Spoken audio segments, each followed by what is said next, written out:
Então, boa tarde, de novo, né, a todos e todas, sejam bem-vindos aqui, bem-vindas à nossa programação, que faz parte do terceiro Consciência Ambiental, que é um evento realizado pelo curso de jornalismo, né, pelas disciplinas que trabalham com a temática socioambiental aqui no campus de Frederico Westphalen, da UFSM de Frederico.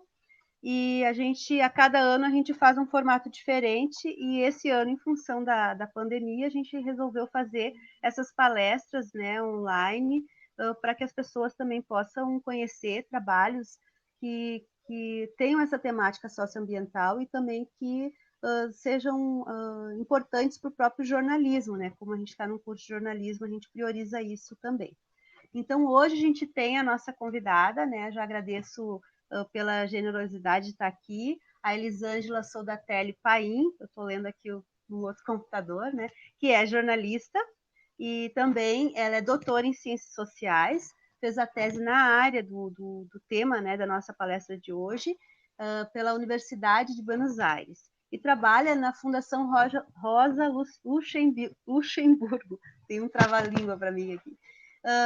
Atualmente como coordenadora latino-americana do Programa de Clima e Energia. Tá? Então, o tema que a Elisângela vai desenvolver hoje é hidrelétricas na bacia do Rio Uruguai e a eclosão de conflitos socioambientais, socioterritoriais, desculpa, e o caso de Garabi e Panambi. Tá? Então, realmente, para a nossa região, é um tema super importante, né? E é um conflito que já vem de muito tempo, então vai ser bem importante a gente ter essa fala da Elisângela agora, tá? Então, eu vou passar, né, a palavra para a Elisângela. Geralmente, o que a gente tem feito é que o palestrante fala, né, faz a sua apresentação do tema principal, trazendo os aspectos principais, e depois a gente abre ainda para perguntas, né? A gente pede que as pessoas façam as perguntas no chat ou se inscrevam para falar. Como o nosso público não é tão volumoso, a gente pode abrir o microfone para quem se sentir mais à vontade em falar, fazer uma pergunta, né, com o microfone, tá bom? Então, obrigada a todos e todas de novo, e já passo, então, a palavra para a Elisângela, para ela fazer, então, a sua apresentação. Obrigada.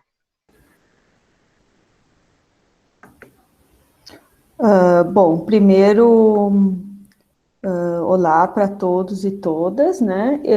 Na verdade, eu quero agradecer muito o convite de vocês para poder compartilhar um pouco o que eu venho estudando e também trabalhando na área mais relacionada com a questão da geração de energia, né? E também agradecer o contato, né? Foi através da minha colega, né, e amiga, grande amiga Eliege Fante, que eu consegui chegar até vocês e a gente poder fazer um intercâmbio nesse momento, né? Então, eu queria contar para vocês um pouquinho como que eu cheguei até esse tema, ou um pouco brevemente a minha trajetória, né? Na verdade, eu comecei a trabalhar como jornalista, trabalhei pouco tempo na imprensa convencional, né? Basicamente, trabalhei um tempo em jornais comunitários, né? E depois eu fui direcionando o meu trabalho para a área de assessoria de comunicação. Por diferentes motivos, eu acho que um deles era cada pessoa tem a sua forma e as suas relações também, né? E como se inserta no mundo, né? De alguma maneira. E para mim sentia muita pressão de trabalhar na imprensa convencional. Até um pouco sobre isso se falou na palestra da Eliege, né? Sobre a questão do jornalismo, né? Da atuação profissional. E eu sentia muita pressão e pouca possibilidade também de desenvolver talvez trabalhos mais elaborados, um pouco mais aprofundados, e fui direcionando a minha trajetória, então, para a questão da assessoria de comunicação. E comecei a trabalhar então, a partir desse momento, né, comecei a trabalhar numa organização não governamental, Amigos da Terra Brasil.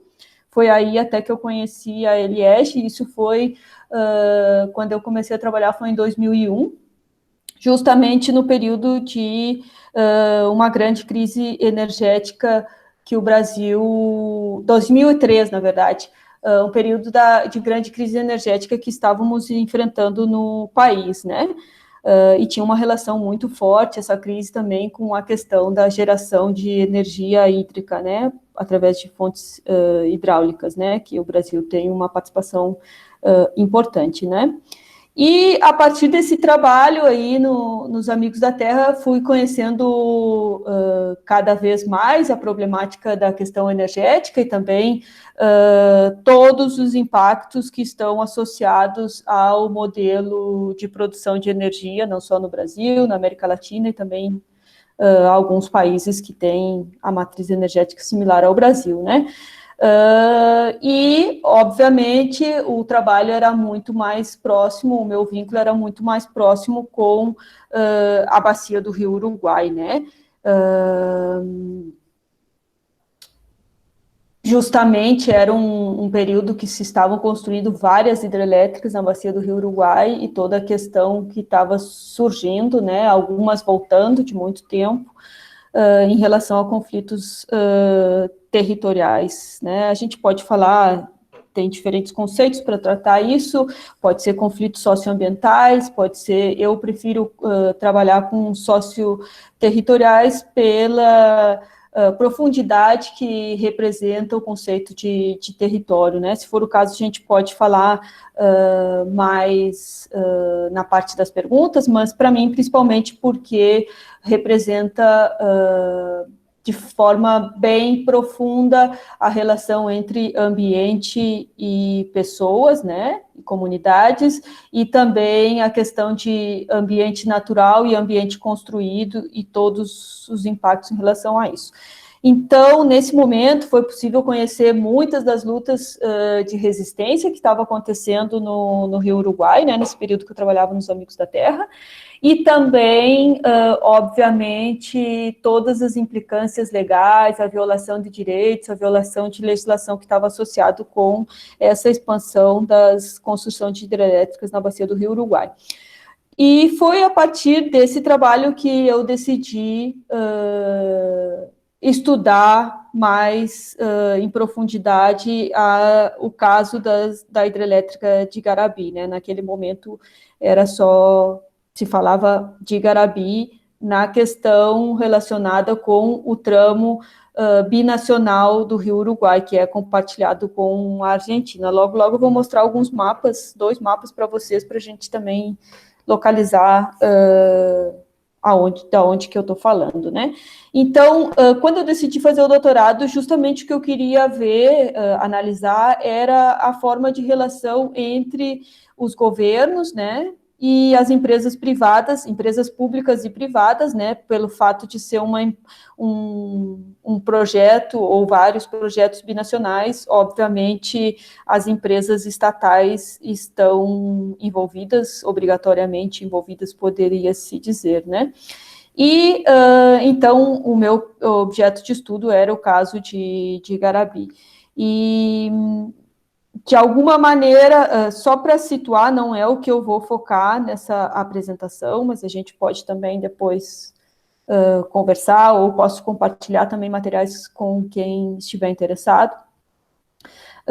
Eu trabalhei com a perspectiva teórica, os antecedentes, né, da investigação, e a perspectiva teórica marxista, e principalmente analisando através dos conceitos de subimperialismo brasileiro e capital imperialismo, e também o conceito de acumulação por despossessão de David Harvey, né?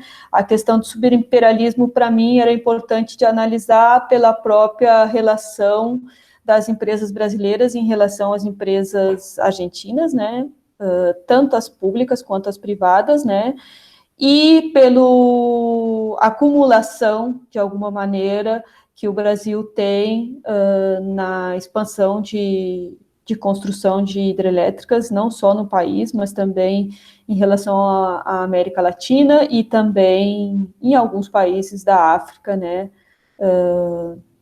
na década dos anos 2000, era muito presente isso, né, e também utilizo ou me aproprio, né, de alguns conceitos da sociologia econômica para justamente analisar a relação Estado-empresários e os processos de industrialização e desindustrialização, e também, como eu mencionei antes, da geografia crítica, principalmente o conceito de território, né? Em relação à metodologia, eu fiz um estudo de caso, né? A tese é um estudo de caso, e analisei diversos documentos, tanto governamentais, quanto das empresas privadas, quanto da imprensa, do setor jurídico, dos âmbitos jurídicos, né? Fiz observação participante do processo de licitação e também de reunião da comunidade, de audiências públicas, né? E, principalmente, o forte é realmente a realização de entrevistas. Durante o período do doutorado, para a escritura da tese, eu realizei 32 entrevistas semi-estruturadas, né? Então, agora já entrando um pouco mais na questão da bacia do Rio Uruguai, até a gente chegar em Garabi, né? A bacia do Rio Uruguai, ela tem hoje, né, 12 hidrelétricas de médio e grande porte construídas. Os dados sobre o número de pessoas, o número de famílias desalojadas varia bastante em relação ao que diz o Estado, né? E, na verdade, tem poucos dados sobre isso, Estado brasileiro, né? Mas eu tomo alguns dados também do movimentos atingidos por barragens, que uma das últimas atualizações que eles fizeram, que falam que em torno de 15 mil famílias foram desalojadas durante a construção das hidrelétricas que já existem na bacia, e aproximadamente umas 10 mil vivem na beira dos lagos, das barragens já construídas, dessas 12, né? O que eu situo é que existe como duas etapas na construção de barragens, né? As primeiras foram construídas na década de 70 e 80, e depois, a partir dos anos 2000, existe uma reativação na construção dos empreendimentos, né? E é justamente nesse momento que se volta a falar de Garabi. Por que se volta? Porque o projeto de Garabi ele iniciou na década de 70, durante governos militares, né, nos dois países, no Brasil e na Argentina, e ele é retomado num grande plano de infraestrutura, que é conhecido como Iniciativa de Integração Regional Sul-Americana, que no momento de lançamento, em 2003, existia mais de 500 projetos de infraestrutura em todos os países da América do Sul, né, e muitos desses projetos eram projetos compartilhados, né, projetos binacionais. E essa iniciativa existe até hoje. O que foi acontecendo é uma mudança do nome, né, hoje em dia não se chama mais IRSA, se chama COSIPLAN, e continuam aí diversos projetos, né. Eu queria mostrar agora para vocês, só um pouquinho, queria mostrar um dos mapas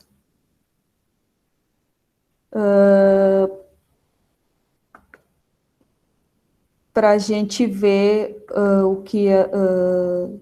onde estão minimamente localizadas, né, as hidrelétricas, essas 12 hidrelétricas. Acho que, por favor, aí me avisem se está aparecendo, se alguém puder me avisar. Sim, está aparecendo.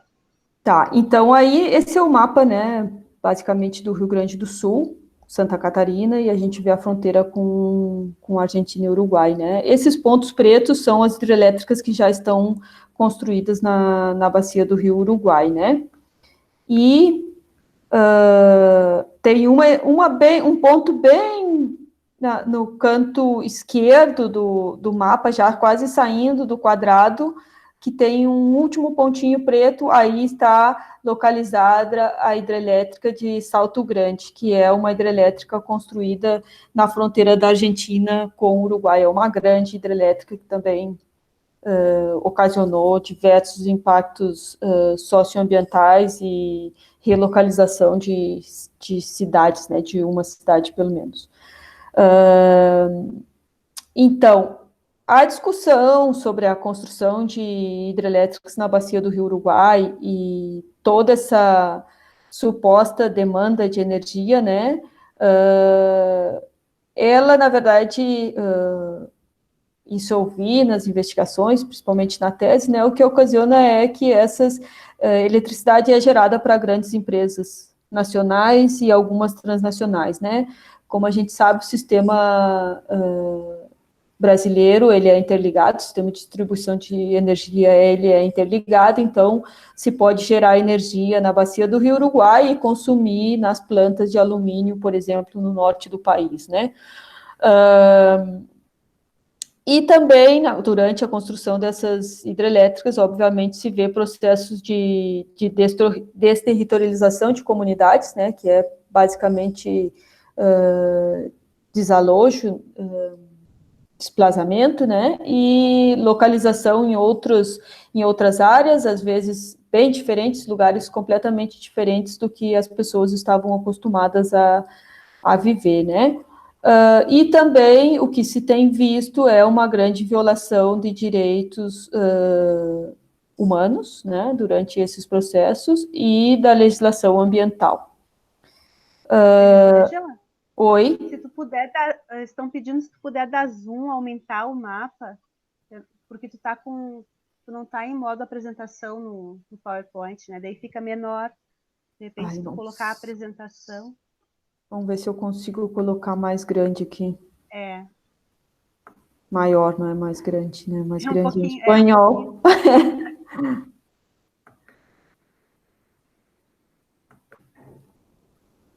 Acho que eu não vou colocar no modo de apresentação, porque depois, para mim, esse computador é muito... Meu computador é meio... Já melhorou. Obrigada. Tenho medo porque depois posso me perder em como voltar, né? Mas depois eu posso compartilhar também com o pessoal e se for o caso, a gente pode conversar mais na parte do debate, quais são as hidrelétricas, tudo isso, ou alguns impactos dessas hidrelétricas já construídas, né? Eu vou dar um panorama meio geral e depois a gente pode conversar o que o pessoal tiver mais interesse, né? E aqui é justamente a área de estudo do último projeto, né, dos últimos 2 projetos, que é Garabi e Panambi, do trecho já compartilhado com a Argentina, né.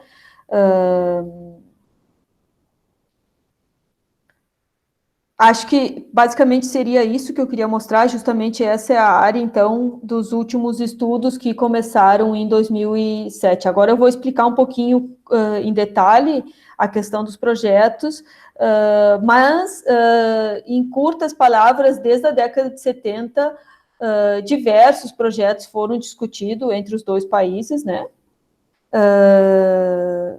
E sempre, como a gente pode imaginar, gerando muita incerteza na região, né, entre as comunidades, principalmente entre as comunidades mais que vivem mais próximas ao rio, né, toda a incerteza de o que vai acontecer, se vai se construir esse projeto, se não se vai, e isso em diversos momentos, desde a década de 70, nessas 4 décadas, 5 décadas, são momentos de grande incerteza, que não se sabe o que vai passar, e a gente vai ver um pouco mais para frente, que isso volta à discussão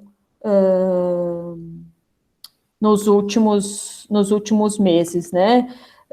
Principalmente na metade final do ano passado, a gente vê que voltou essa discussão. Então, como eu mencionei, na década de 70 foi assinado um tratado internacional, né, entre o Brasil e a Argentina, para possibilitar o aproveitamento hidrelétrico desse trecho binacional do Rio Uruguai. Se fizeram vários estudos e sempre por algum motivo, ou econômico de algum dos países, ou por a própria resistência da região. Nessa época, foi a época que surgiu o MAB, né, o Movimento dos Atingidos por Barragens, que na época se chamava ACRAB, né, Comissão Regional dos Atingidos por Barragens. Existia uma grande mobilização, principalmente do lado brasileiro, né, e tudo isso também colaborou para que o projeto não saísse naquela época, né. Depois, em outros momentos, diferentes empresas, principalmente associadas com empresas privadas, fizeram novos estudos, e sempre nessa demanda de construir, da importância de construir Garabi, né. E a partir de 2007 foi um retorno bem forte, né, por parte dos dois governos, tanto que chegaram a revisar os acordos que haviam assinado na década de 70, atualizar esse tratado, né, e definir prazos concretos para as etapas de estudos, né. Em seguida eu vou falar um pouco mais sobre isso, mas em grandes dados, assim, o projeto de Garabi é dividido, o último estudo, né, desse de 2000 começou em 2009, não terminou, né, era para haver terminado em 2013, mas ele previa uma potência de 2.200 megawatts de energia, uma área de inundação de 730 quilômetros quadrados, aproximadamente mais de 30 municípios seriam atingidos, né, e 4 municípios totalmente relocalizados, que seriam os municípios de Garruchos, na Argentina, Garruchos também do lado brasileiro, né, Albaposse, na Argentina, e Porto Mauá, no Brasil. E os dados oficiais são que mais de 12 mil pessoas seriam atingidas, a maioria na área rural, e os dados do movimento dos atingidos por barragens afirmam que seriam mais de 30 mil pessoas, né? A gente sabe, principalmente pela trajetória e pela implantação de outras grandes hidrelétricas no Brasil, que sempre os números oficiais eles são subdimensionados, né? Sempre, tanto em termos de violação de direitos das pessoas, das comunidades, quanto na questão de impactos ambientais, sempre são subdimensionados, para não dizer que são manipulados e um processo de violação, né, que a gente visualiza e tem conhecimento. E também aqui eu gostaria de dizer que desde o momento que se começou a reatualizar, dessa reatualização do tratado, até que chegasse de fato no território, isso transcorreu um tempo importante, né? A reativação foi mais ou menos por volta de 2007, 2008, né? E as primeiras mobilizações, ou o processo mais de conhecimento dessa rediscussão do projeto foi a partir de 2012, 2013, no caso do Rio Grande do Sul, né? E no caso da Argentina, um pouco antes, em 2010, já existia uma certa mobilização, né?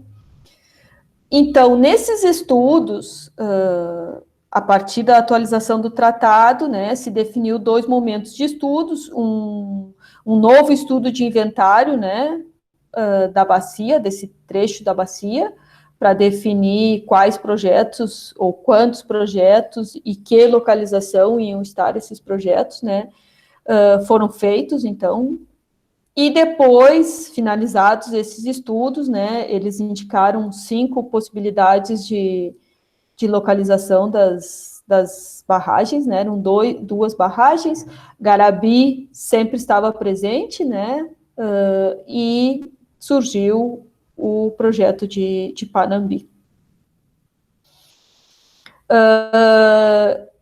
E aí, terminada essa primeira etapa dos estudos de inventário, se passou para os estudos de factibilidade, né, de viabilidade.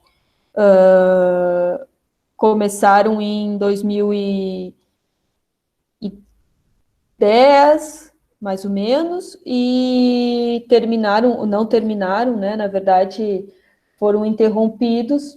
O prazo para terminar era 2013, não terminaram a tempo em 2013, né, porque aí já implicava toda a questão das licenças ambientais, e em janeiro de 2015, uma ação judicial paralisou completamente os estudos, né? Foi uma ação que foi movida pelo Ministério Público Federal de Santa Rosa e pelo Ministério Público Estadual, né, do Rio Grande do Sul. E aí é importante mencionar que o Ministério Público Estadual tinha uma grande acumulação já nessa questão dos impactos negativos das hidrelétricas na bacia do Rio Uruguai, em função da construção da hidrelétrica de Barra Grande, quando, em 2005, foi descoberta uma grande fraude nos estudos de impacto ambiental, que ocultaram, né, os estudos omitiam a existência de mata primária, né, de mata atlântica primária, e mesmo assim, com acordos entre as empresas e as instâncias estatais, se seguiu com o projeto, se construiu o projeto, né, mas também ficou, de alguma maneira, essa acumulação em algumas instâncias, né, e também, principalmente, diria, né, entre as organizações sociais, para seguir lutando contra essa violação de direitos, né. Então, a partir dessa acumulação do Ministério Público, que foi possível, né, associado com essa articulação com organizações, paralisar esses estudos. E essa paralisação se dá fundamentalmente porque não foi considerado, ou foi completamente desconsiderada, a inundação de mais de 60 hectares, pelo menos, né, no que indicavam os estudos oficiais, sempre pode ser muito mais, né, mais de 60 hectares do Parque do Turvo. Como a gente sabe, o Parque do Turvo é uma unidade de conservação integral e não pode sofrer nenhum tipo de impacto assim, nem direto nem indireto, né. Então, esse foi o motivo da paralisação dos estudos em 2015 e, até esse momento, pelo que a gente sabe, existem tentativas políticas, mas os estudos não foram retomados, né? E, obviamente, no transcurso da minha pesquisa, eu encontrei também outras irregularidades, principalmente pela documentação que eu tive acesso através de contatos com o Ministério Público, né? Vinculado a irregularidades em relação à comunicação dos órgãos oficiais, né, do IBAMA, principalmente com a Secretaria de Meio Ambiente do Rio Grande do Sul, em relação a esse impacto no parque, né, que a SEMA não foi consultada no momento que deveria ser consultada, antes da emissão, que seria antes da emissão dos termos de referência para os estudos no território, né, que isso dava a base para a emissão das licenças ambientais e, a partir daí, a construção do empreendimento. E é importante também, super importante lembrar que justamente nesse momento aí de 2015 foi quando aconteceram várias denúncias e várias investigações e prisões, né, relacionadas com a Lava Jato e as grandes construtoras brasileiras, entre elas a Engevix, né, diretores da Engevix, que formava parte do consórcio de empresas brasileiras e argentinas, empresas privadas, né, nesse caso, que estava realizando os estudos, né. Se for o caso, e depois se o pessoal tiver interesse, eu posso comentar um pouquinho da composição desses consórcios, né, mas basicamente era Eletrobras e Ebisa, que é a estatal da Argentina, conduziam os estudos, né, com um rol bem importante da Eletrobras, né, pelo know-how, por toda a experiência, né, na construção de outras hidrelétricas, como eu mencionei no início. E, então, elas conduziam o processo e as empresas privadas executavam e tinham prazos e deveriam seguir os termos de referência para a realização dos estudos, né, para o cumprimento do que havia sido acordado, né. Justamente nesse período da realização, principalmente dos estudos de campo, né, nos estudos no território, foi quando começaram a ressurgir, para dizer de alguma maneira, né, acho que alguns conflitos sempre estiveram aí latentes, né, mas nesse momento ressurgiram, né, os conflitos, e interessante mencionar que no caso desses novos projetos, né, novos, para dizer de alguma maneira, o lado argentino teve um processo de união e de resistência super forte, né, principalmente na província de Misiones, na província de Corrientes não tanto, mas mais na província de Misiones. Se conformou, inclusive, uma rede de organizações que se reunia abaixo, sob o nome de Mesa Provincial Não às Represas, né? Essa articulação surgiu em 2010, através das suas lutas e processos também de acercamento com parlamentares, né? Se conseguiu aprovar um plebiscito obrigatório e vinculante, né? Para o caso se decidisse a construção das represas, a população tinha que ser consultada, né? Esse plebiscito foi aprovado em 2011. Claro que esse plebiscito não vem só da fortaleza das organizações, a gente não pode ocultar que sempre existem interesses políticos, né? Uma disputa política muito forte interna, né? Dentro dos parlamentos, que possibilitam, às vezes, esse tipo de, para dizer de alguma maneira, de vitórias, né? De fato, mesmo com o avanço dos estudos, não se conseguiu, não se fez, o plebiscito não foi feito, né? O que sim aconteceu foi uma consulta popular organizada, auto-organizada por essas organizações que conformavam a mesa provincial.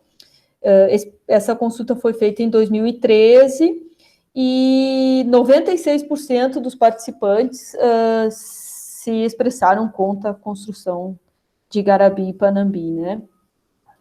E, no caso do Rio Grande do Sul, houve uma rearticulação do movimento dos atingidos por barragens na região, e também uma participação importante de organização por parte das igrejas luterana e da Igreja Católica, né, aí na região do Rio Uruguai, né. E a partir daí, também em função da violação de alguns direitos, principalmente durante a ocupação, a entrada sem permissão em áreas dos camponeses, né, para fazer as medições e tudo isso, em 2014, o MAB realiza uma ocupação do escritório do consórcio que estava realizando os estudos, né, em maio de 2014, na sede do consórcio na cidade de Alecrim. E também, nesse período aí, né, mais próximo, diria, de 2012, 2013, aconteceram audiências também, algumas audiências públicas na região, né.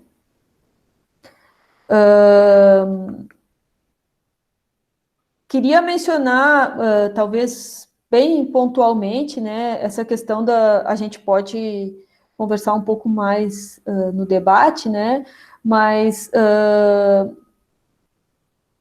essa nova imagem do projeto também vem associado com todo um discurso em relação à redução dos impactos socioambientais, né, relacionado a projetos anteriores.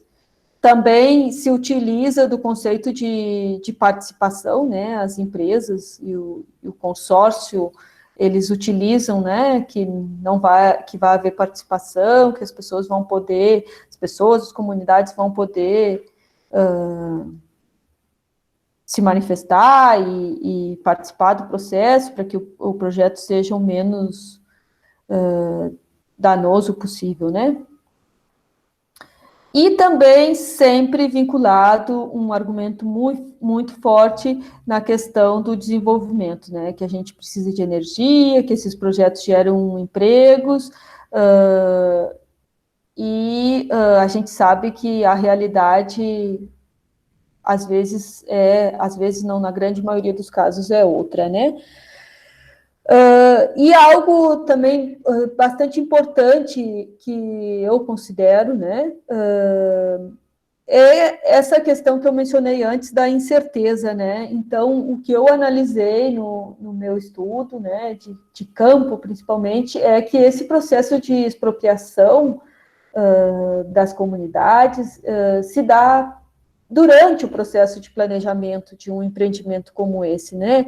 A realização da obra, a formação do lago é só a culminação desse processo, mas o processo de expropriação ele já começa durante o planejamento, né? E, como eu mencionei, essa questão da violação dos direitos de invadir as propriedades, né? Que foi muito forte, principalmente em 2012 e 2013, né?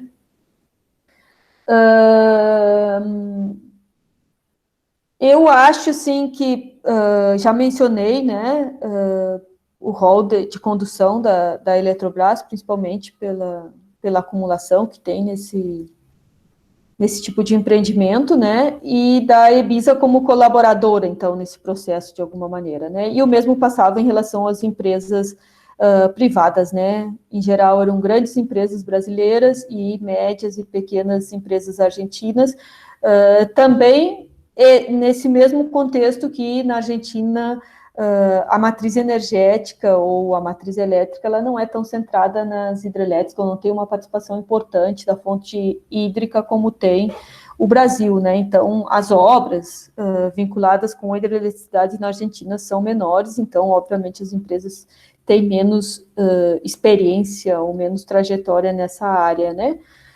Por isso também que eu analiso desde a ótica do subimperialismo brasileiro e que eu vejo essa condução bem forte por parte do setor elétrico brasileiro, né? E também foi muito evidente a exclusão das instituições de meio ambiente, né? Tanto estaduais quanto nacionais, né?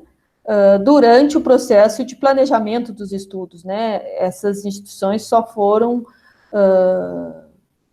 comunicadas do projeto no último momento, né? E aí, mesmo dentro do IBAMA, existe muito, nesse 2013, principalmente quando se deu a entrada, né?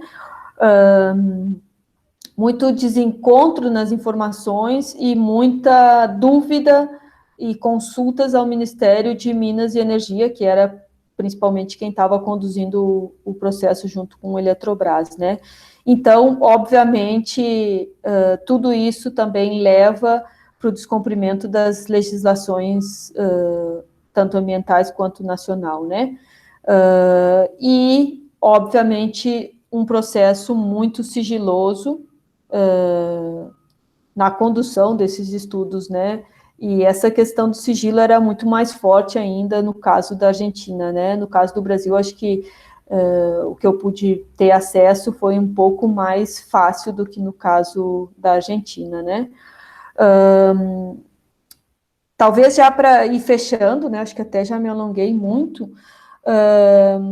Queria mencionar algumas observações, umas 4 ou 5 observações, até para a gente ver se pode conversar um pouquinho sobre alguns desses pontos, pelo menos, né? Ficou bem claro, assim, no estudo, nesse processo de análise do caso de Garabi e Panambi, que o planejamento energético, ele se dá no marco de uma estratégia nacional e regional dos governos, e das empresas, né, obviamente, das empresas tanto públicas quanto privadas, e as consequências desse planejamento acontecem nas esferas local e regional, que muitas vezes são excluídas do processo, né. E também ficou muito claro que a política energética no Brasil é uma política de Estado, e a gente pode comprovar isso, né? Por exemplo, com a recente mudança de governo no Brasil e a volta à discussão de Garabi, né? Então, não necessariamente está só ligado com políticas de governo, mas sim com políticas de Estado e planejamento energético, né? No caso de Garabi, né? E também que a bacia do Rio Uruguai é um eixo dinâmico, né, da acumulação de capital no Brasil, também vinculado, isso se dá num contexto que já existe um certo esgotamento de recursos em outros rios, que já foram bastante explorados, que não tem mais capacidade de receber empreendimentos, como ainda tem o Rio Uruguai, né? E isso a gente se visualiza, então, de alguma maneira, no trecho nacional também, do Rio Uruguai já tem vários projetos e quase não existem lugares livres de represas, né? Poucos trechos do rio estão sem represas. O que a gente vê é justamente uma expansão dessas políticas no cenário, no contexto nacional, para o contexto já binacional, né? Isso a gente não vê só no caso da bacia do Rio Uruguai, também se pode analisar na expansão das hidrelétricas na Amazônia também, né, por exemplo. E que, obviamente, essa expansão de capital, ela está muito associada com a violação de direitos e a violação de direitos humanos e a violação de legislação, né? E algo bem atual, eu acho que a gente tem que sempre ter presente, que é a ausência de discussão sobre o destino da energia, né, de todos esses projetos, e também não só da energia, da água, né, eu acho que vocês até podem comentar e conversar muito mais, me explicar, inclusive, sobre a questão da crise hídrica, né, que a gente está vivendo. Eu acho que não terminou no Rio Grande do Sul, apesar de que nas últimas semanas tenha chovido, né?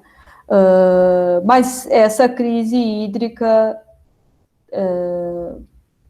na verdade, a construção, todas essas hidrelétricas, o que fazem é ainda mais aumentar os problemas vinculados com a crise hídrica, né? Pela própria forma de reserva de água desses empreendimentos, né? Tanto é que, desde março, pelo menos, praticamente todos os empreendimentos não estavam gerando energia ou gerando energia durante um período bem curto de tempo, né? Ou somente à noite, ou às vezes alguns dias da semana. E essa situação ainda continua, né? Ontem eu estive revisando para poder conversar um pouco melhor com vocês algumas notícias da ANEEL, né? Que pelo menos até ontem a estimativa era que não se voltava, tinha previsão que não se voltava a gerar energia porque não tem água, né? Simplesmente não tem capacidade de água para girar as turbinas e poder gerar energia, né? E por último, acho que nesse cenário de pensar outras formas de gerar energia e o uso da energia e a situação que a gente vive, né, o contexto que a gente vive global, né, tanto em termos de destruição ambiental, quanto da própria pandemia, que a gente sabe que está diretamente associado com a destruição de ecossistemas e também com a expansão do capitalismo e o uso desses circuitos, né, que o vírus se instala se instala, se expande, se espalha, na verdade, por os próprios circuitos criados pelo capital, é importante ter presente que a geração de energia através da fonte hídrica, ela é renovável, mas ela não é sustentável, né? Ela não é sustentável porque está comprovado a emissão de gases que contribuem para o aquecimento global, né? Obviamente, em algumas regiões, em regiões tropicais, essa emissão de gás metano é muito maior pela decomposição dos solos e das árvores, que muitas vezes ficam embaixo, submersas, né, nos lagos. Então, isso também é muito importante a gente ter presente na hora de pensar novos cenários de transição, né, vinculada com a questão energética, mas também prioritariamente com o modo de vida, né, que a gente vem levando e que muitas vezes o sistema nos impõe e a gente se adapta sem grandes reflexões, né? Então, era isso que eu tinha preparado, minimamente preparado para conversar com vocês, e estou disposta a abrir, a conversar, né, abrir para perguntas, e se alguma coisa não ficou claro, também posso mandar a minha tese ou outros documentos que tenho escrito sobre o tema, né. Acho que é isso. Tá bem, obrigada a Elisângela pela apresentação, pela palestra, e a gente vai então chamar, né, quem está interessado aqui no chat pode se manifestar para perguntas, né? Já tem uma pergunta aqui da Lígia Guimarães, e ela diz assim: você acha que a sociedade consegue... Tem que desligar o microfone de alguém aqui, eu acho. Talvez é o meu, né? Desliga um pouquinho só para não dar interferência. Deixa eu... Tenho problemas com a tecnologia. Deu. Tá bom. Então, você acha que a sociedade consegue acessar essa discussão sobre as diversas nuances que envolvem a instalação de usinas hidrelétricas e de outras fontes de energia? Era até uma coisa que eu estava pensando enquanto tu estava apresentando, né? Que é justamente essa disputa de informação.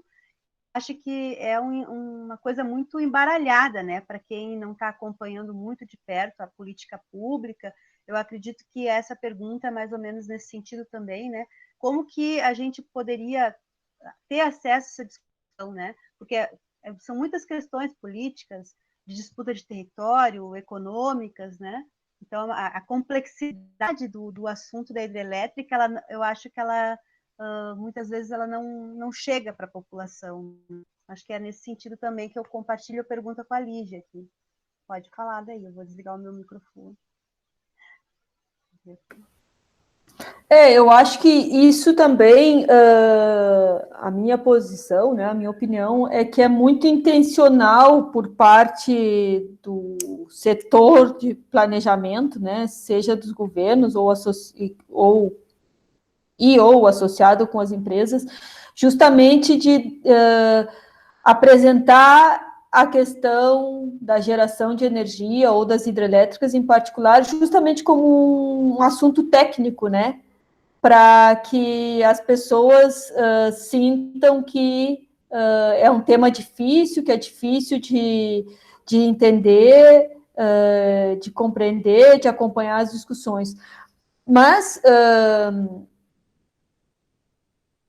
é difícil também dizer como encontrar essas informações, porque a gente sabe, né, como que a grande parte da imprensa ou a imprensa hegemônica expõe esse tipo de empreendimento, né? Geralmente é isso que vai gerar empregos, vai gerar renda, né? E se fala muito pouco ou se escuta pouco os diversos lados, né, da situação energética, né, que envolve a situação energética, porque quando se fala da questão hidrelétrica, se desse voz, né, às pessoas que já foram afetadas, que tiveram suas vidas destruídas, né, acho que a gente pode dizer, tiveram suas vidas destruídas, talvez não, certamente a compreensão seria diferente, né?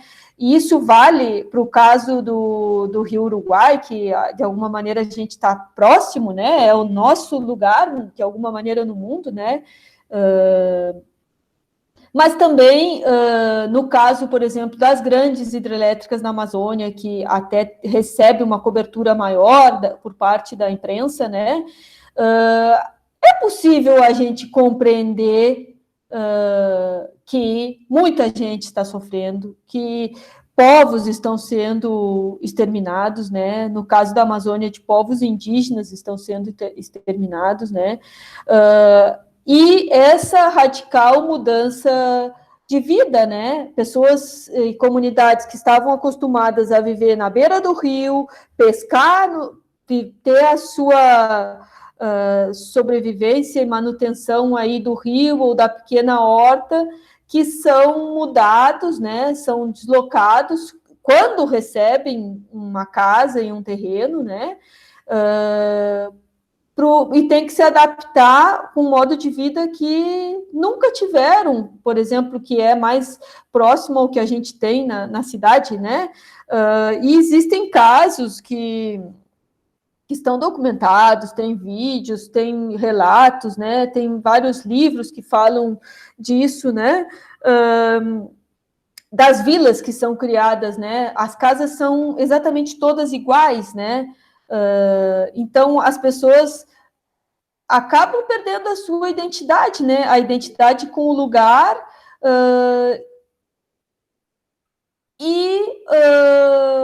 isso, em poucas palavras, isso. Eu acho que também tem um rol importante, um papel importante a imprensa e a sociedade civil em geral, ou as organizações da sociedade civil que trabalham com esses temas, né? Acho que fazem um esforço muito grande, tem muito trabalho envolvido, né?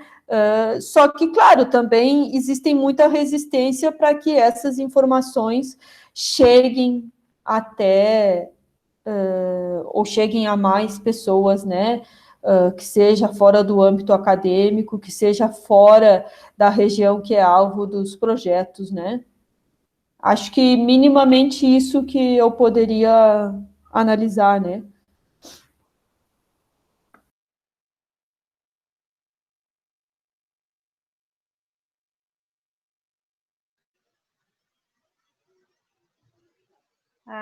Tem também uma pergunta do Gabriel, então, que ele colocou aqui no chat. A movimentação política e empresarial para a construção da hidrelétrica vem igualmente dos dois países? Aí, fazendo uma comparação, né, Brasil e Argentina, se haveria mais restrição, uma restrição do judicial pelo lado argentino também, né? Seria essa pergunta que eu até agora. Vamos lá. Então, no caso de Garabi e Panambi, até hoje, eu posso dizer, pelo que eu tenho acompanhado do tema, né, acho que são mais de 10 anos que eu venho acompanhando o caso de Garabi e Panambi, é um interesse muito grande, muito mais grande do lado brasileiro, né? O Brasil tem muito mais interesse na construção desses empreendimentos, ou que seja no planejamento, na revisão de estudos, do que o lado argentino. A Argentina acaba entrando nessa onda do Brasil, né? E a minha compreensão é justamente por essa acumulação que o Brasil tem no setor hidrelétrico e de expansão também, em relação a outros países. Pelo menos até recentemente a Eletrobras estava envolvida em muitos projetos na América Latina, né? E em alguns países da África também, né? Em relação à questão jurídica na Argentina, algumas organizações que estavam diretamente vinculadas com a mesa provincial contra as represas, né? E também associados com alguns sindicatos, porque os sindicatos formavam parte da mesa, na mesa estavam presentes mais de 40 organizações, entre elas sindicatos de docentes, no caso da província de Misiones, né? Se tentou paralisar o processo de licitação dos estudos, que era a segunda etapa, né? A etapa já dos estudos ambientais, do detalhe técnico dos empreendimentos, e dos estudos mais de engenharias, né? De engenharia. Nesse momento, se tentou, as organizações tentaram impedir judicialmente, mas não tiveram sucesso, né? Mas, por outro lado, acho que essa questão do plebiscito foi super importante.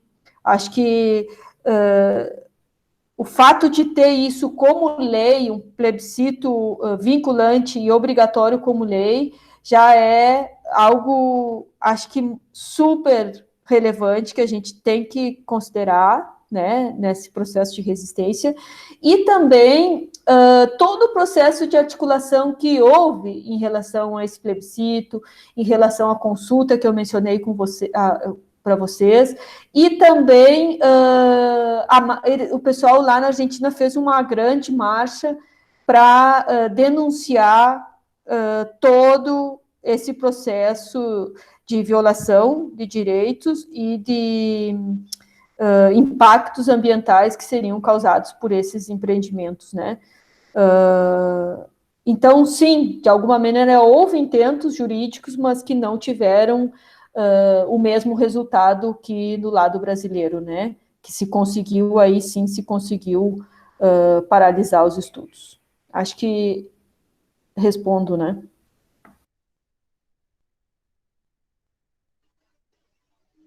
Sim, tem mais, vamos ver mais questões aqui no chat, né? A Lígia comentando a tua resposta, a primeira resposta, né? Agradecendo, dizendo que compartilha do mesmo ponto de vista a partir das análises sobre o caso da usina de Estreito no Maranhão, tá?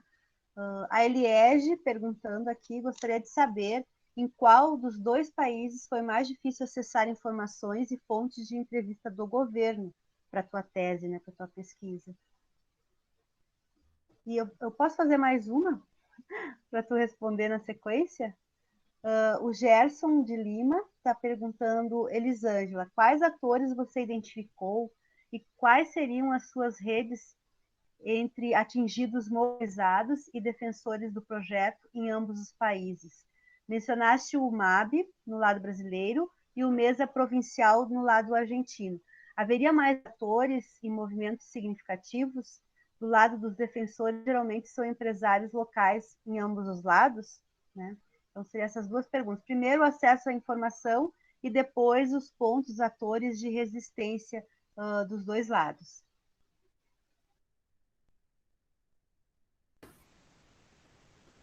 Então, em relação ao difícil acesso à informação, é difícil essa pergunta, porque eu acho que houve diferentes momentos, né? Houve momentos que foi mais difícil acessar do lado brasileiro, e houve momentos que foi mais difícil acessar do lado argentino, mas do lado argentino as informações eram mais sigilosas. Eu consegui muito mais entrevistas, né? As entrevistas foram muito importantes em termos de informação, mas teve casos, né?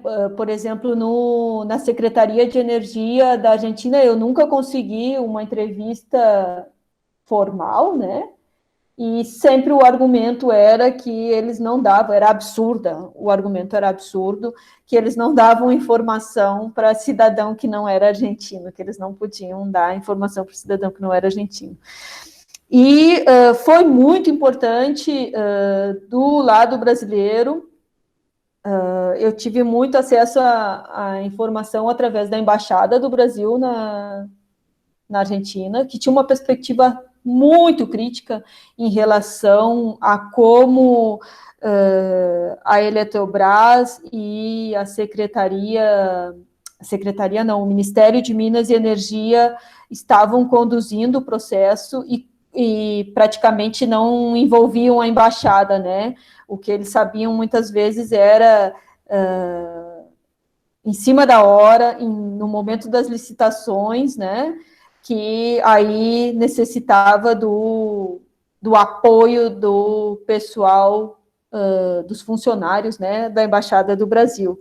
Então, acho que dos dois lados houve momentos que foi difícil acessar a informação dos dois lados,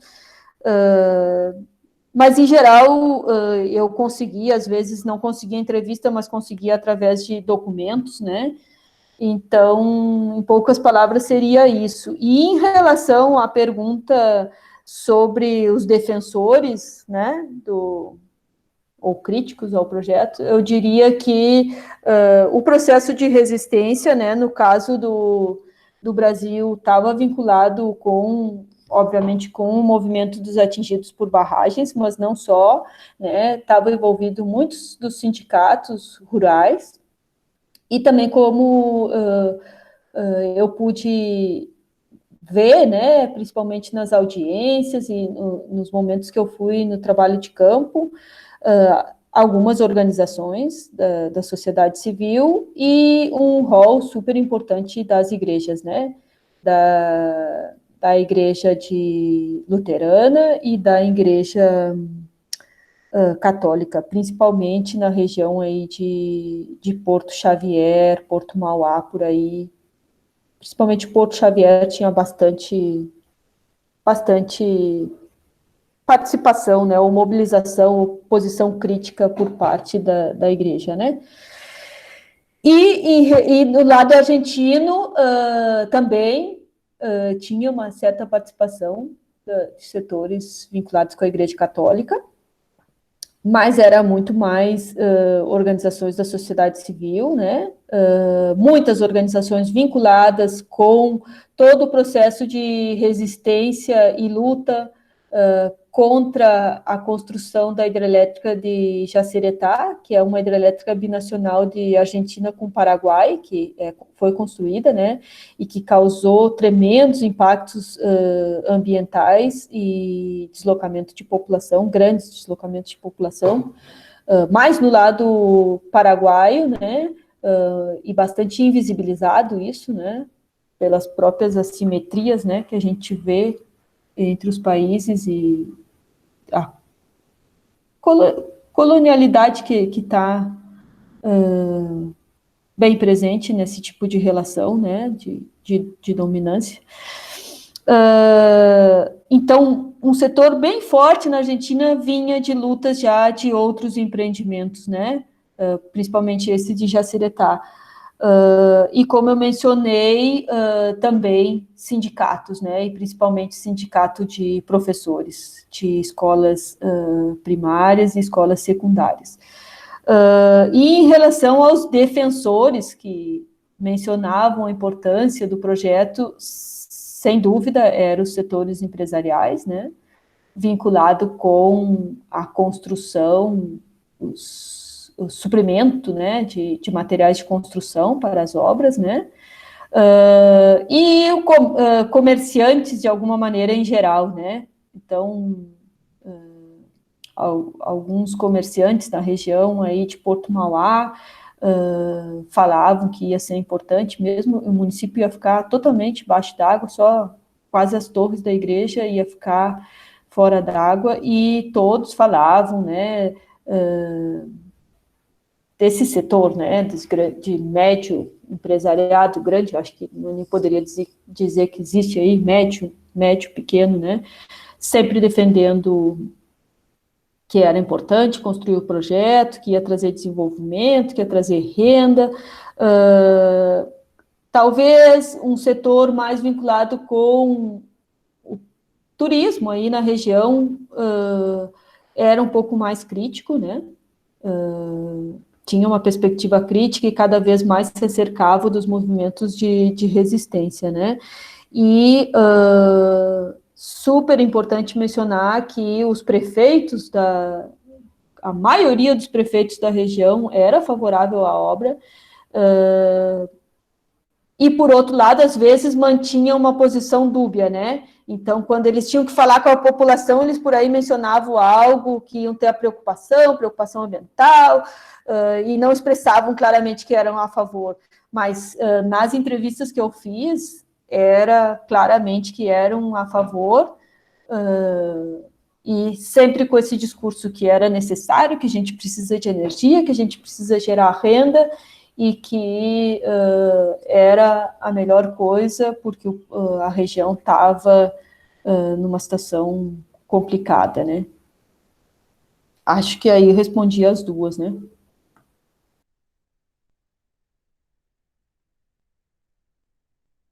Sim, respondeste. Então, não veio, já estão te agradecendo, e obrigado, Gabriel e o Gerson te agradecem as respostas.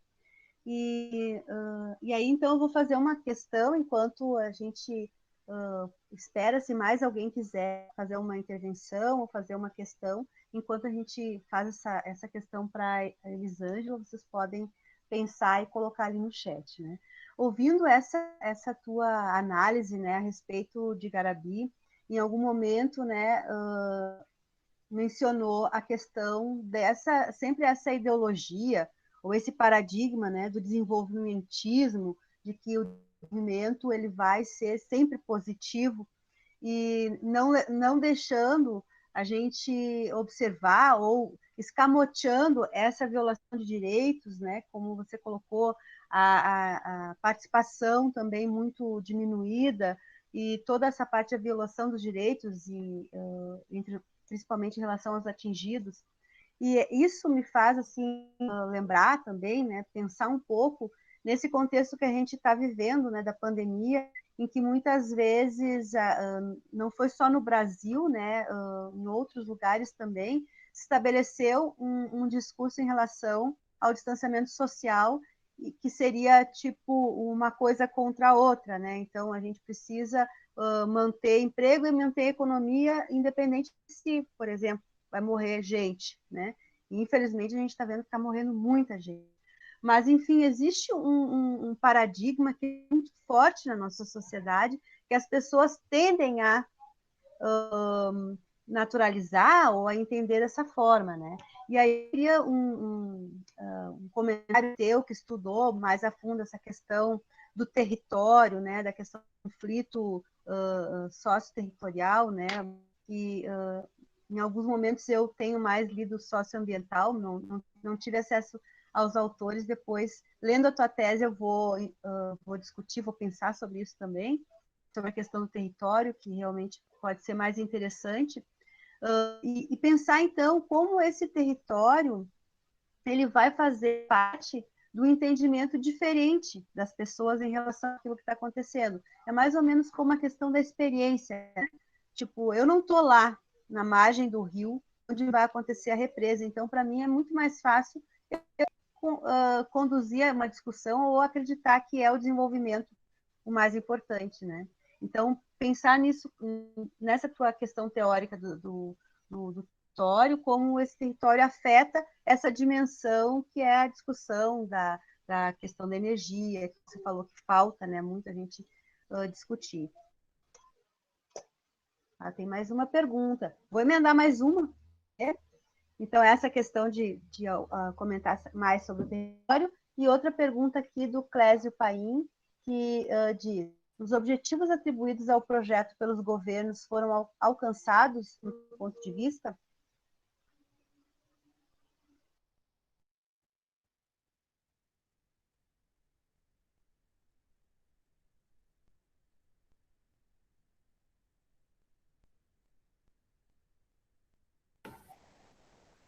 Então, em relação a essa questão do desenvolvimento,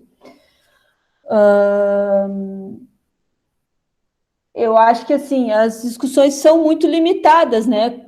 A gente só tem uma versão, né? Um lado da discussão sempre, né? Que nos transmitem, né?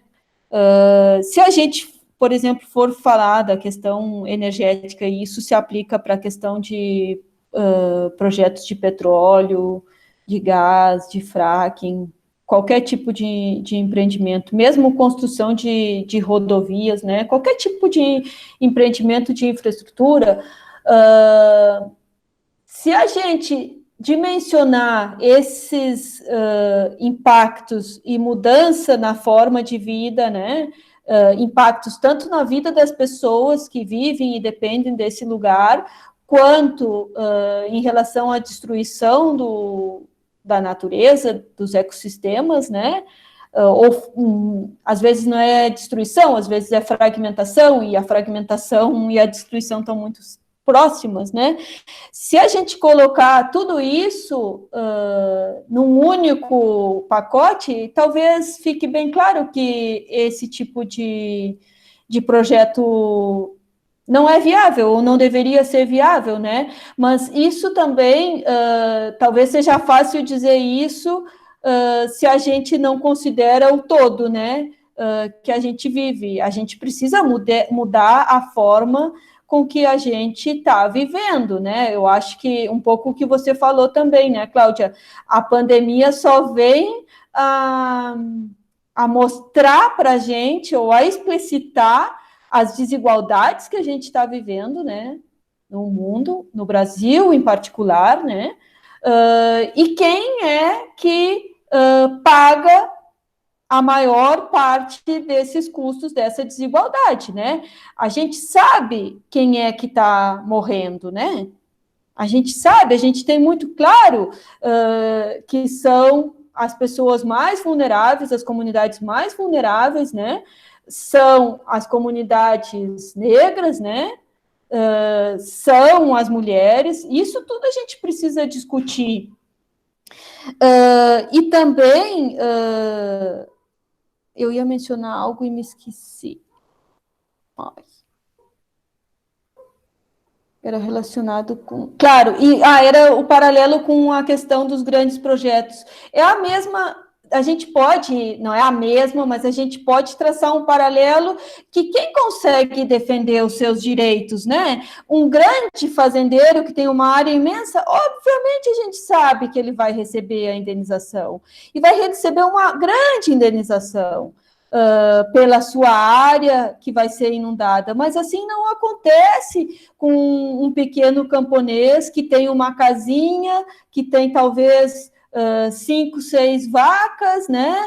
Que tem uma horta, que às vezes não entende, não tem o conhecimento. Até o conhecimento tem, mas não tem as ferramentas que outras pessoas ou outros membros da comunidade têm para defender os seus direitos. Então, isso, o que passa? Passa por uma questão central da desigualdade, que isso está intrínseco ao modelo e ao sistema capitalista que a gente está imerso, né? Então, essa discussão é importante a gente começar a refletir, né? Como sociedade, aonde a gente quer chegar, né? E a gente está num momento de crise civilizatória, eu acho que a gente pode dizer, né? São vários âmbitos da crise que a gente está vivendo. A crise sanitária é só mais uma dessas crises, né? E que a gente precisa começar a refletir e mudar práticas para a gente ter uma perspectiva de vida diferente para as próximas gerações, principalmente, né? Porque é isso que eu acho que a pandemia, de alguma maneira, está mostrando, né? Que a gente precisa rever os nossos vínculos comunitários, né? Toda a questão que a gente, hoje em dia, tem que ficar fechado e precisa de alguém, precisa ter uma assistência, e isso, uma colaboração, uma ajuda mútua, né? Rever esses vínculos, né? Então, eu acho que essa questão do desenvolvimento é bem complexa e é super importante. Em relação à pergunta dos objetivos alcançados, eu acho que é interessante essa pergunta, né?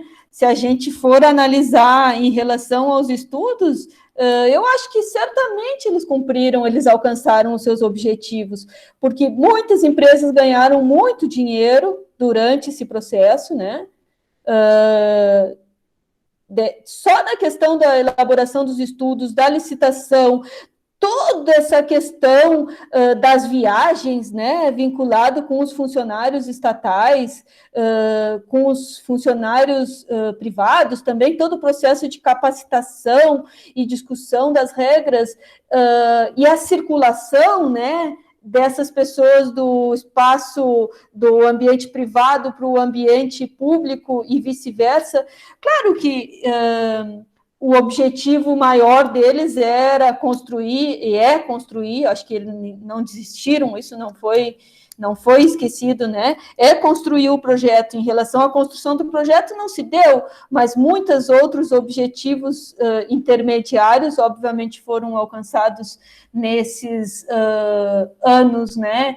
Pelo menos foram 5, 6 anos de estudos, né? De rever estudos.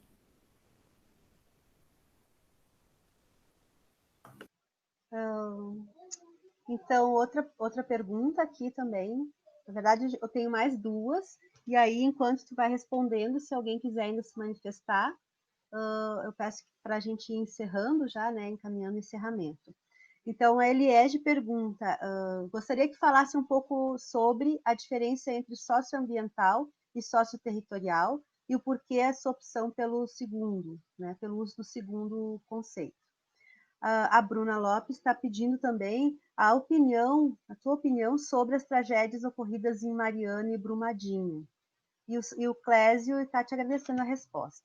E aí, enquanto tu responde, eu gostaria então que o pessoal, se ainda tiver pergunta, faça para a gente ir encaminhando ao final. Obrigada.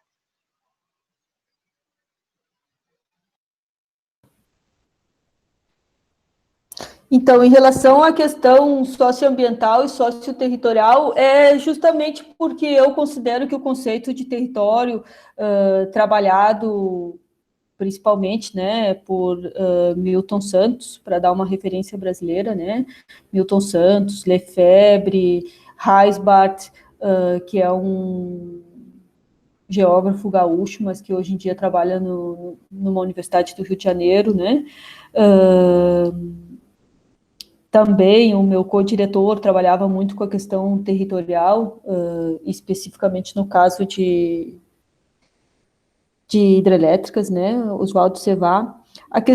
O conceito de território é uma questão mais conceitual, né, o conceito de território, para mim, ele expressa claramente essa relação do ser, né, com o ambiente natural e com o ambiente construído, né, e essas inter-relações, né, em relação aos impactos, e também o forte da questão do território é que relaciona muito essa questão da vivência, da identidade, da relação do ser com o seu meio, né? Então, tirar o ser desse seu meio, do meio que ele está acostumado, isso principalmente na questão dos ribeirinhos, né? Ribeirinhos que viveram toda a vida, gerações, pais, avós que viveram ali, não sabem viver em outro lugar, né?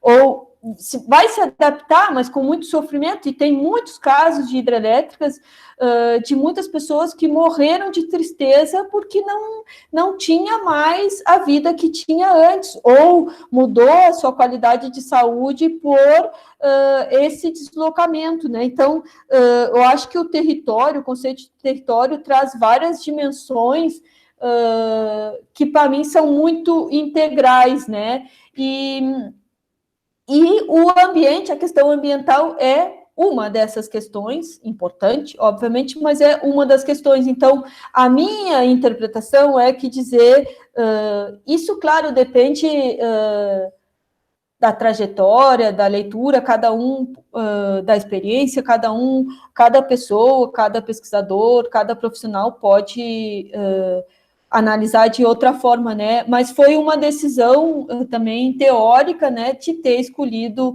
esse conceito, porque era o que eu visualizava e identificava que era o que mais se encaixava e que representava o que eu queria mostrar em relação a esses projetos, né?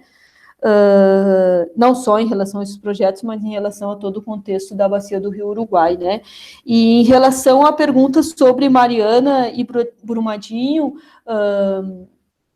eu acho que de várias formas a gente pode responder essa pergunta, né?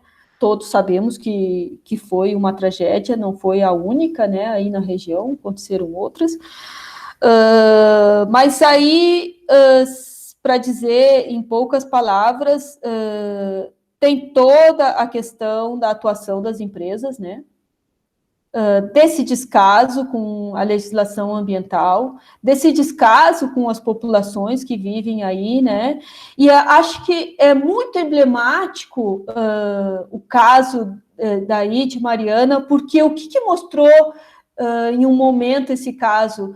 Que os próprios trabalhadores da empresa, que sempre defenderam, né, a empresa, que eu não gosto nem de nomear o nome da empresa, que sempre defenderam a empresa, que amavam a empresa, que, bom, acho que muitos de nós também já passamos por isso, ou ainda vamos passar, né, de se identificar, de gostar do que faz, né, mas foram os trabalhadores, muitos trabalhadores morreram aí, né, trabalhando, e a própria empresa mostrou um descaso e uma irresponsabilidade, e foi tão profundo esse não reconhecimento dos direitos desses trabalhadores, né, na questão de indenização, tudo isso, que ficou muito evidente, né, como que é a atuação de uma empresa que a única coisa que interessa é gerar lucro, né, ter cada vez mais lucro e não importar a questão ambiental e o seu entorno, né, o território e, apesar de todos os alertas que já havia tido em relação ao possível rompimento dessa barragem, não se fez nada, né? Nem por parte da empresa e nem pelos setores de fiscalização. Então, era uma tragédia que estava aí, latente, né? E tem várias outras similares, talvez com uma dimensão um pouco menor, né? Em termos de área, mas que na região aí de Minas é muito forte o que está acontecendo. E, claro, a gente deixa uma sementinha aqui para a gente pensar, que é a questão do vínculo da mineração com a energia, né? O setor de mineração é um grande setor eletrointensivo, que necessita de muita energia para a sua matriz produtiva, né? Então, essa discussão também a gente tem que dar, além dessa discussão das relações norte-sul, né? Grande parte dos recursos que são extraídos no sul, para dizer, no hemisfério sul, né? África, América Latina, são para os países do norte que já não querem mais ter esse tipo de empreendimento. Então, o que faz são trasladar esses empreendimentos para os nossos países por toda uma questão de mão de obra mais barata, pela questão da própria fiscalização ambiental, pela questão das emissões, hoje em dia, da métrica do carbono, né, para reduzir as suas emissões em termos de aquecimento global, e isso acaba gerando mais contaminação, mais desigualdade e muito mais tragédias como essas do caso de Minas Gerais, né? E, obviamente, poderia responder de outras maneiras, né? Tem várias nuances, toda a questão da contaminação das águas, né? Dos solos, das águas, toda a questão das pessoas que não receberam indenização até hoje, que seguem lutando aí na região, e que tragédia atrás tragédia só faz esquecer cada vez mais o que aconteceu aí, né? Acho que isso. Tá bom, então a gente tem mais uma última pergunta, né? E com isso eu já vou agradecendo também todos e todas, agradecendo muito a Elisângela pela apresentação, pela colaboração e debate. E o Francisco, inclusive, organiza uma pergunta final, né? O Francisco Rivera diz: achei a exposição muito interessante. Você planeja continuar analisando a expansão desses projetos em novas áreas ou países? Então, também retomando um pouco, preparando essa apresentação que eu fiz, né, ou revisar a tese, né, vários materiais, obviamente me deu muita vontade de seguir estudando e acompanhando e talvez colaborando no que for possível nesse processo aí de resistência, né, de Garabi, porque eu acho que tenho muito claro que não é só fazer uma tese que eu estou colaborando de alguma maneira, mas isso talvez não seja suficiente, né? Até em termos de devolver um pouco mais todo esse trabalho que eu fiz, né? Talvez seja uma possibilidade nesse contexto que se volta a discutir os projetos, né? E eu tenho pensado muito em seguir acompanhando mais a área de energia, mas eu quero começar a acompanhar um pouco mais a questão de transição energética, de outras possibilidades de gerar energia, né? E talvez num sentido mais também de colaborar para processos de mudança, né? E eu acho que aí tem um papel super importante todos os processos de cooperativas de energia, de cooperativas de eletrificação rural, de pequenos empreendimentos nesse sentido, que também, de alguma maneira, hoje em dia também existe nas cidades, talvez, possivelmente na Europa, muito mais desenvolvidos do que a gente tem no Brasil ou na região, no Cone Sul, né? Mas existem várias experiências super interessantes, né? E interessantes no sentido da forma de organização também, né? Muito mais participativa, muito mais democrática e, claro, uma energia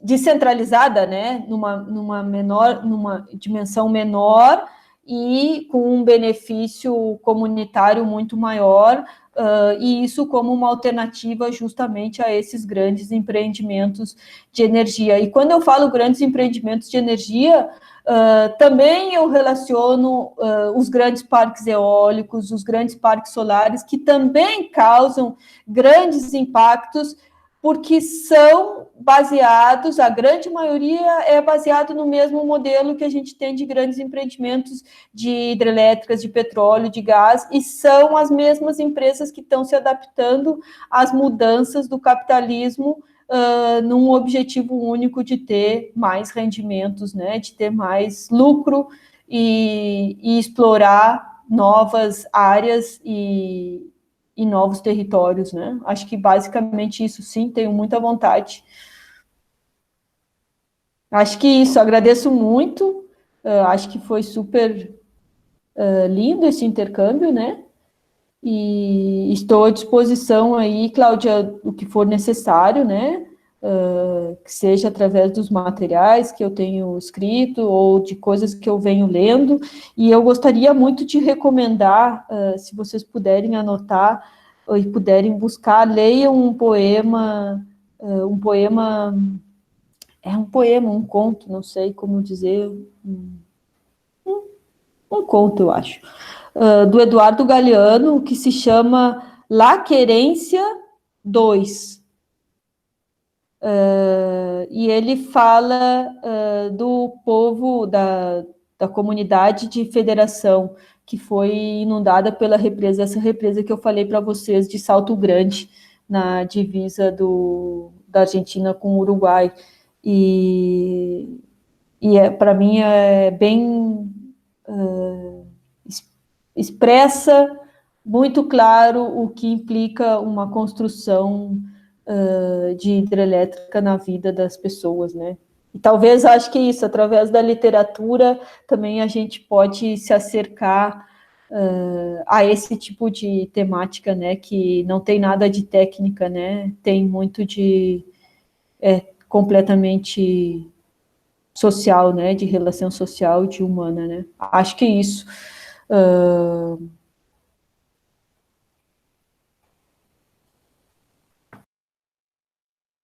Então é isso, né? A gente vai ficando por aqui. Agradeço de novo.